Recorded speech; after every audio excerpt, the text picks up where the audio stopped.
तो चैप्टर की स्टार्ट वहीं से होती है जहाँ पर लूसियो क्लासरूम से बाहर निकल चुका था। वो सीढ़ियों पर बैठा था कि उसे ज़ायान का मैसेज आया जो पूछता है तुम क्लासरूम में क्यों नहीं हो। जिस पर लूसियो बताता है मुझे भूख लग रही थी तो मैं वहाँ पर नहीं बैठ पाया। फिर उसने हेडफोन्स लगा लिए और शांति से बैठकर वहाँ म्यूज़िक सुनने लगा। म्यूज़िक सुनते हुए उसकी तो आंखें लग गई थी। इतने में उसे ढूंढते हुए वहाँ ज़ायान भी पहुँच गया जिसके हाथ में खाने के लिए कुछ था।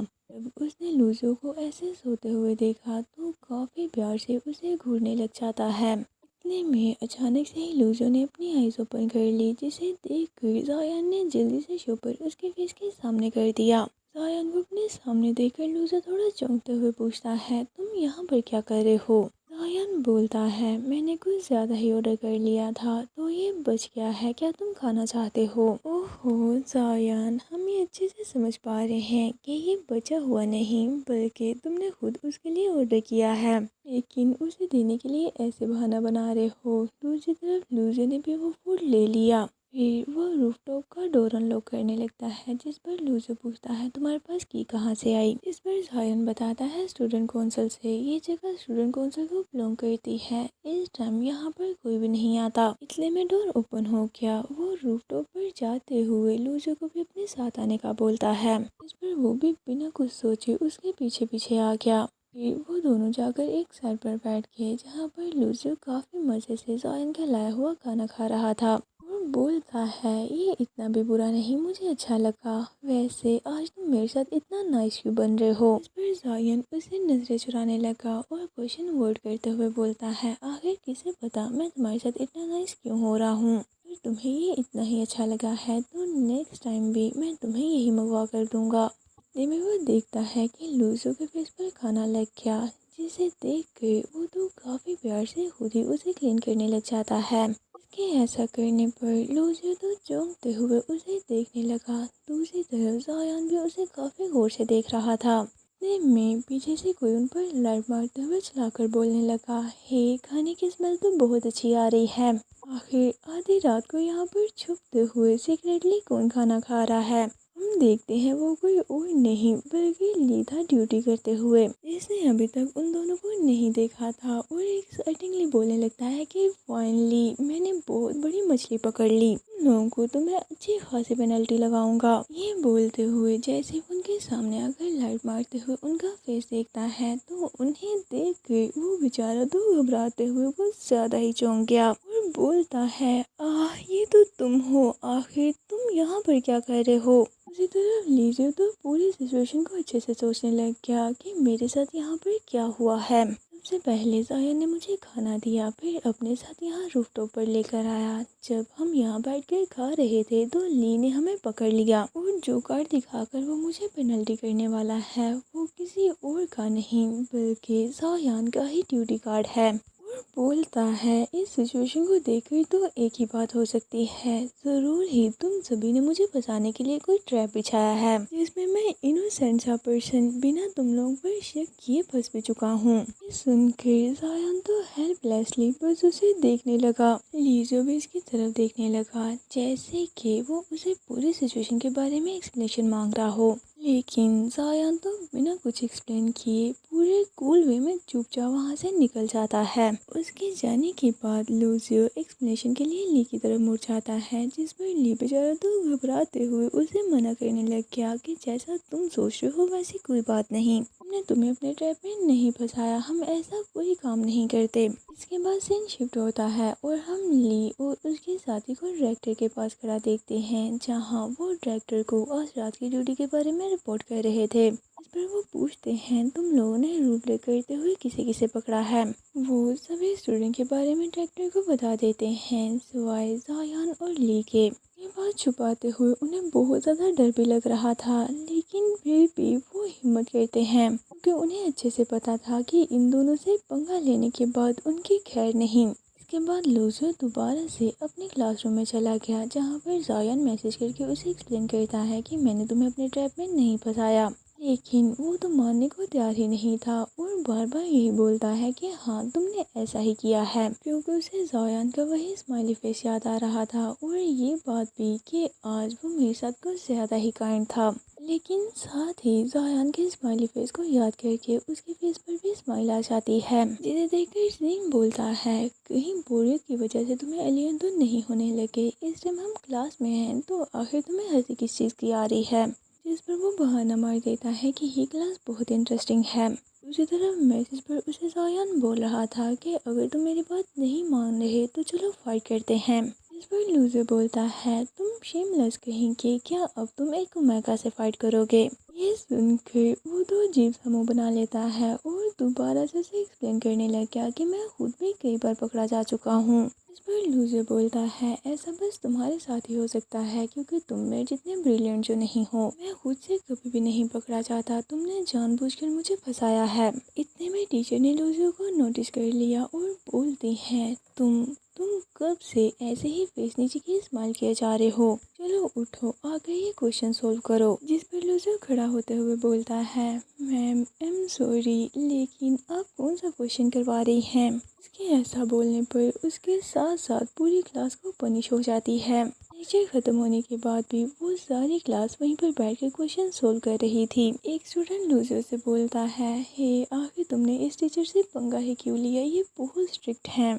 पर लूजर बोलता है, ऐसा नहीं है कि मैं स्टडी नहीं करना चाहता, मुझे बस बोरिंग फील हो रहा था तो मैंने सोचा क्यों ना आज रात के लिए कुछ इंटरेस्टिंग किया जाए। उसी तरफ जायान की क्लास ओवर हो जाती है। बाहर निकलकर सभी स्टूडेंट अपने अपने रूम की तरफ जाने लगे, लेकिन जायान की नज़र तो लूजर की क्लास पर थी, जहाँ लूजर पूरा फोकस होकर स्टडी कर रहा था, जिसे ऐसे इतनी गौर से 10th ग्रेड के स्टूडेंट को देखता देखकर ली पूछता है, तुम यहाँ क्यों रुके हो?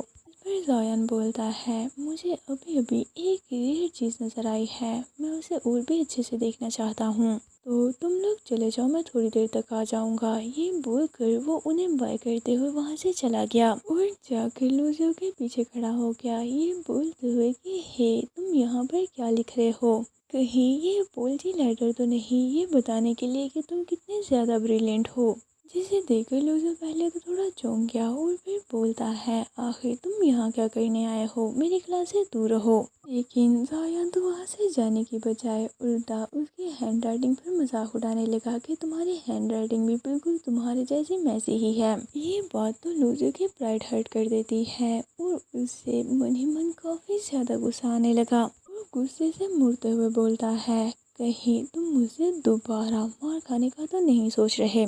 ऐसे भी आज रात को ज़्यादा ही ठंड है तो क्यों ना थोड़ी एक्सरसाइज कर ली जाए। वो तो फाइट करने के लिए पूरी तरह से रेडी हो चुका था। ये देख कर जायान तो फौरन से क्लास से बाहर निकल जाता है, लेकिन लूजर भी उसके पीछे पीछे ही आ गया और डोर के साथ ही उसे एक झाड़ू पड़ा नजर आ जाता है।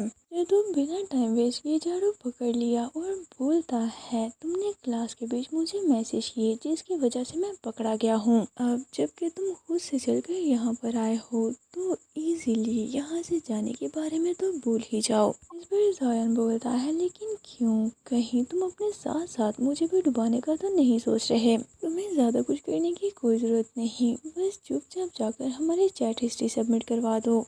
फिर उस ड्राइव वाली बात को लेकर हम दोनों को ही पेनल्टी पॉइंट लगेंगे। मुझे अपने ग्रेड्स की कोई परवाह नहीं, जब तक मैं अपने साथ तुम्हें लेकर डूबूंगा तब तक सब कुछ ठीक है। इस पर लूजर भी हंसते हुए बोलता है, ओह तो तुम्हें अपने ग्रेड्स की कोई परवाह नहीं? वैसे लगता है मुझे भी इस चीज़ से कुछ सीखना चाहिए। यानी कि वो भी कुछ ऐसा ही करने का सोच रहा था। वो दोनों ही एक दूसरे को पेनल्टी पॉइंट्स लगवाने के लिए कुछ भी हद तक जाने को तैयार हैं।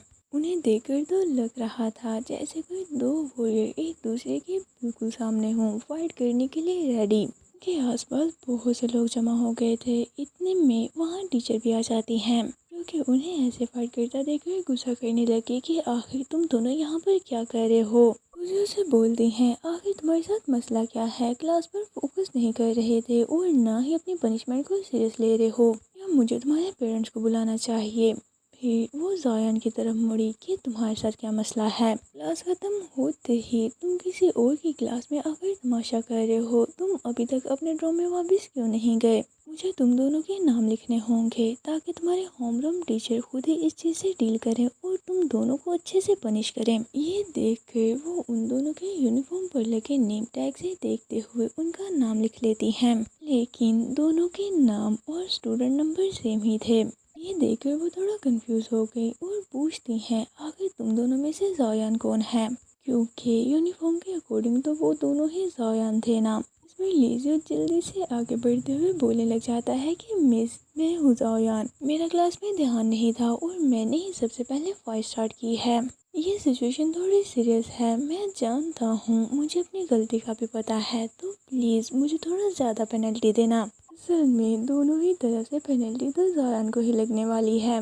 ये सुनकर टीचर को तो काफ़ी अच्छा लगा और बोलती हैं, अच्छा ठीक है, तुमने अपनी गलती मानने की हिम्मत की, यहाँ तक कि तुमने ये भी बताया कि तुमने क्या गलत किया है। अपनी लाइफ में फर्स्ट टाइम मैंने कोई ऐसा स्टूडेंट देखा है जो कि खुद से मुझे पेनल्टी ज़्यादा देने के बारे में बोल रहा हो।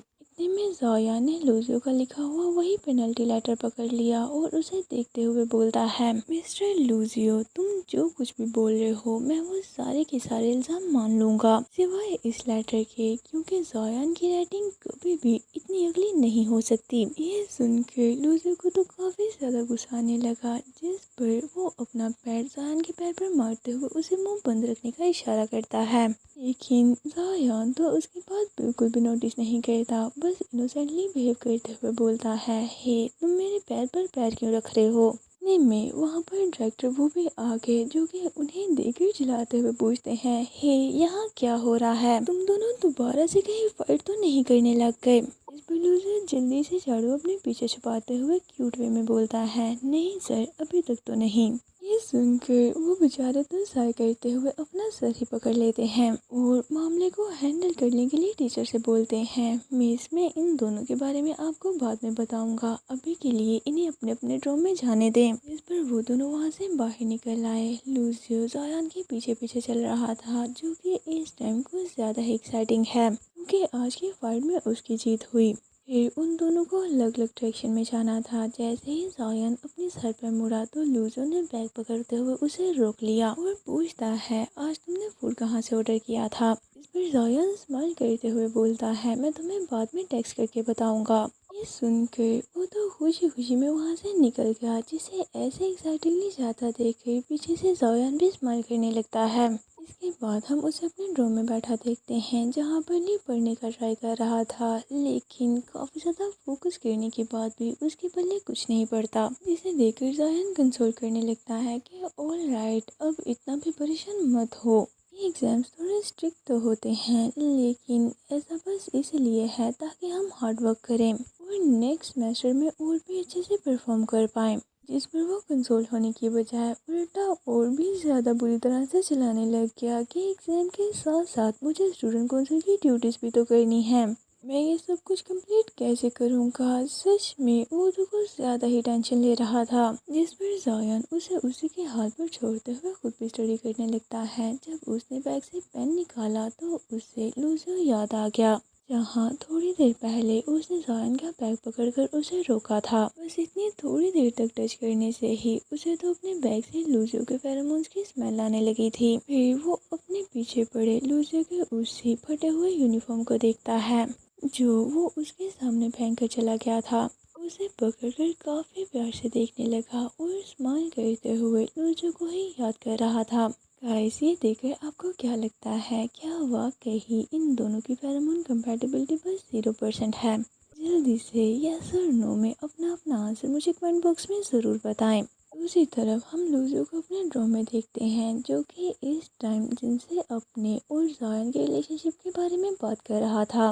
ये हम दोनों तो बचपन से ही ऐसे हैं, यहाँ तक कि हमारी फैमिलीज भी एक साथ नहीं रह सकती। वो तो एक दूसरे को देखते ही फाइट करने लग जाते हैं। शायद इसी वजह से ही हमारे फेरोमोन्स ऐसे हैं। वैसे इस चीज़ से मुझे कभी कोई परेशानी नहीं हुई और हॉस्पिटल वाले भी हम पर एक एक्सपेरिमेंट कर रहे हैं। ये सुनकर जिन पूछता है, क्या तुम लोगों ने दोबारा से टेस्ट करवाने का नहीं सोचा। इस पर लूजर बोलता है, हाँ हम दोबारा से टेस्ट करवाने वाले हैं, क्योंकि हॉस्पिटल वाले भी बहुत क्यूरियस थे। वैसे इस तरह के टेस्ट बिल्कुल ही परफेक्ट होते हैं, मुझे नहीं लगता कि रिजल्ट चेंज होंगे। इस पर जिन बोलता है, लेकिन हम तो स्कूल से बाहर नहीं जा सकते ना, जाने से पहले याद के साथ डायरेक्टर से परमिशन ज़रूर लेना। इस पर लूज़र बोलता है, हाँ ठीक है, वैसे शायद मैं ज़ायन के साथ ही जाऊँ क्योंकि मेरा फैमिली ड्राइवर बिजी है और मैं उसे तंग नहीं करना चाहता। उन दोनों को ऐसे एक साथ जाने का सुनकर हिसिन घबरा गया और जल्दी से ज़ायन को समझाने लगता है,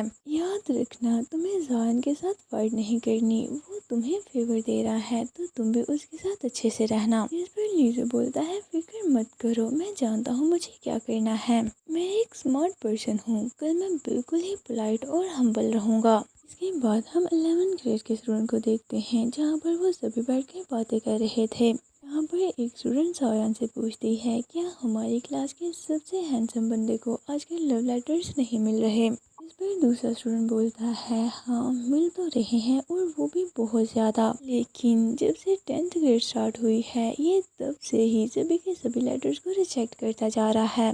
वह एक और स्टूडेंट रोते हुए बोलता है, मैं बहुत जेलस हूँ, तुम्हें जो चाहिए वो तुम्हें इजीली मिल जाता है, अच्छे ग्रेड्स हैं और सभी तुम्हें बहुत ज़्यादा एडमायर भी करते हैं। जिस पर लिबी प्राउडली बोलने लग गया कि हाँ ऐसा हो भी क्यों ना, ये हमारे ड्रोम का सबसे हैंडसम बंदा जो है। दूसरी तरफ ज़ायान तो उन सभी की बातों को इग्नोर करते हुए चुपचाप वहाँ से उठकर जाने लगा। इतने में लूसियो हल्का सा क्लासरूम का डोर ओपन करके वहाँ से अंदर झांकते हुए बोलता है, डिस्टर्ब करने के लिए माफ़ करना, लेकिन क्या ज़ायान यहाँ पर है? वो ज़ायान को ढूंढ रहा था, जिसे सुनकर ज़ायान भी उसकी तरफ देखने लग गया। वो दोनों एक दूसरे के सामने थे, लेकिन थोड़ी देर तक एक दूसरे से कुछ नहीं बोलते। उन्हें ऐसे एक दूसरे के सामने देखकर बाकी सभी तो उनकी फाइट देखने के लिए बिल्कुल रेडी हो चुके थे। उन्हें लग रहा था कि यहाँ ज़रूर ही कोई ना कोई बड़ा सीन होने वाला है, लेकिन दूसरी तरफ लूजियो तो बिल्कुल भी फाइट के मूड में नहीं था। वो थोड़ा हेजिटेट करता है, लेकिन फाइनली उसने पूछ ही लिया कि ज़ायान, क्या कल तुम मुझे अपने साथ हॉस्पिटल लेकर जा सकते हो? ये बोलते हुए वो तो कुछ ज़्यादा ही क्यूटली एक्ट करते हुए स्माइल के साथ उसे देखने लग गया। दूसरी तरफ उसका ये बिहेवियर देखकर बाकी सभी की उम्मीदों पर तो पानी ही फिर जाता है। वो तो फाइट देखने के लिए रेडी हो चुके थे ना। उन्हें तो अपने कानों पर बिलीव ही नहीं आता कि अभी अभी उन्होंने ये क्या सुना है। उसी तरह ज़ायान तो लूजो की ये बात सुनकर बस ऑकवर्डली अपने फेस पर हाथ ही रख लेता है। उससे अपनी और इसकी फाइट की सभी बातें याद आने लगी थी। उन सभी चीज़ों के बावजूद भी अब ये मेरे साथ हॉस्पिटल भी जाने वाला है, ज़रूर ही इसमें इसका कोई ना कोई मोटिव होगा। वो बेचारा तो कुछ ज़्यादा ही घबरा गया था। फिर साय करते हुए उसके सामने आ गया और बोलता है, क्यों ना हम नेक्स्ट वीक चले जाएं, इस वीकेंड मेरा एग्ज़ाम है। ये सुनकर ज़ायान के फेस का मुंह तो खुला का खुला ही रह जाता है। क्या अभी भी इस सिचुएशन में भी ये एग्ज़ाम की फिक्र कर रहा है? मुझे को क्या लगता है कि ज़ायान कोई पंच बैग है जिसे जब चाहे मार सकता है। दूसरी तरफ ज़ायान ने भी मार खाने के लिए उसे नेक्स्ट वीक का टाइम दे दिया, जिसे सुनकर लूजियो बोलता है, आखिर ये कैसी बातें कर रहे हैं, तुम्हारी क्लास तो तुम्हारे साथ कुछ ज़्यादा ही लवली है। जिसे सुनकर ज़ायान तो ऑकवर्ड फील करने लगा और फौरन से लूजियो का हाथ पकड़ते हुए उसे अपने साथ क्लासरूम से बाहर ले जाता है, जिसके पीछे से पूरी क्लास और भी ज़्यादा पैनिक करने लग गई। वो तो ज़ायान को लेकर कुछ ज़्यादा ही वर्ड हो गए थे और सोच रहे थे कि हमें इन दोनों पर नज़र रखनी चाहिए, जरूर ही दोबारा से इन दोनों के बीच कुछ ना कुछ तो होने वाला है। इधर हम उन दोनों को रूफटॉप पर देखते हैं, जहाँ पर लूजर पूछता है, आखिर तुम्हारी क्लास किस बारे में बात कर रही थी और वो मुझे अजीब तरह से घूर क्यों रहे थे? फिर ज़ायान बोलता है, नहीं कुछ नहीं, उन्हें इग्नोर करो, तुम हमारे फेरोमोन टेस्ट करवाने के लिए हॉस्पिटल जाने का पूछ रहे थे ना, वो इसकी डेट एक वीक आगे कर सकते हैं। पर लूजर बोलता है, ज़रूर ही वो ये सुनकर बहुत एंग्जियस होने वाले हैं। आफ्टर ऑल हम दोनों एक रेयर मैच हैं, 0% फेरोमोन इतना इजीली किसी के नहीं होते। इस वीकेंड मेरा ड्राइवर अपनी डॉटर से मिलने घर वापस जा रहा है, तो मैं उसे डिस्टर्ब नहीं करना चाहता। वैसे भी हम दोनों को ही टेस्ट करवाने के लिए हॉस्पिटल जाना है ना, तो मैंने सोचा क्यों ना हम दोनों एक साथ ही चले जाएं। ये बोलते हुए वो तो बड़ी सी स्माइल के साथ ज़ायान की तरफ ही देख रहा था। ये ये फर्स्ट टाइम है जब वो दोनों साथ होने के बावजूद भी फाइट नहीं कर रहे और इस तरह पीसफुली बातें कर रहे हैं। तो इसी के साथ आज का ये पार्ट यहीं पर एंड करते हैं। अगर आपको ये वीडियो अच्छी लगी हो और आपने इसे यहाँ तक देखा है तो प्लीज़ जाने से पहले इसे लाइक ज़रूर करते जाएं। वैसे इस मांगा पर रिस्पॉन्स कुछ ज़्यादा अच्छा नहीं आ रहा, तो जो चाहता है मैं इसे कंटिन्यू करूँ उसे ज़्यादा से ज़्यादा इसे सपोर्ट करना होगा, तभी मैं इसे कंटिन्यू कर पाऊँगी। तो अगर अभी तक आपने मेरे चैनल फन एक्सप्लेनेशन को सब्सक्राइब नहीं किया है तो जल्दी से सब्सक्राइब कर दें। मिलते हैं आपसे नेक्स्ट वीडियो में। Until that stay with me and bye bye.